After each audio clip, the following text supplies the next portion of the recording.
আজকে 13 ডিসেম্বর এবং এই সপ্তাহে 1986 সালে আপনার ক্যামেরার সামনে অভিষেক হয়েছিল এবং একটি নৃত্যনাট্যের মাধ্যমে বলতে হয়। সেই দিন প্রথম ক্যামেরার সামনে মনে আছে আপনার সেই স্মৃতি? খুব সুন্দর করে মনে আছে।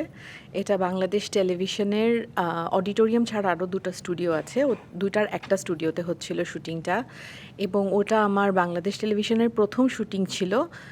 আর অনেক বাচ্চারা যেহেতু আমরা ছিলাম একসাথে, নৃত্যনাট্যটার নাম ছিল সূর্য এলো ফিরে, আলমনসুর আঙ্কেল ওটার ডিরেকশনে ছিলেন, 16ই ডিসেম্বরের প্রোগ্রাম ছিল। অনেক বাচ্চারা যেহেতু আমরা ছিলাম, কারো বাবা মাকে ঢুকতে দেওয়া হচ্ছিল না। আমাদের যারা নাচের টিচার ছিল তারা ওখানে উপস্থিত ছিলেন, এবং 1 ঘন্টা 1.5 ঘন্টা পর পর আমাদের মা বাবার সাথে আমাদের দেখা করানো হচ্ছিল, কারণ আমরা সবাই আসলে 1-এ পড়ি বা 1-এর চেয়ে নিচে পড়ি। সবচেয়ে যে সিনিয়র সে ক্লাস 7-এ পড়ে। সো মানে পুরো গ্রুপটাই ছিল অনেক ছোট। একজনের চরিত্র ছিল যিনি একজন পূর্ণবয়স্ক লোক ছিলেন, এবং আমি প্রথমবার বিটিভির একটা স্টুডিওতে ঢুকে ওনাকে দেখে এবং ওনার আঁকা একটা ছবি দেখে এতটাই আতঙ্কগ্রস্ত হয়ে গেছিলাম যে আমি ধরে নিচ্ছিলাম যে কোথায় এসে পড়লাম। আমার মনে হয় সেটা রাক্ষসের হ্যাঁ, কিছু। সেটা একটা রাক্ষসের ক্যারেক্টার ছিল।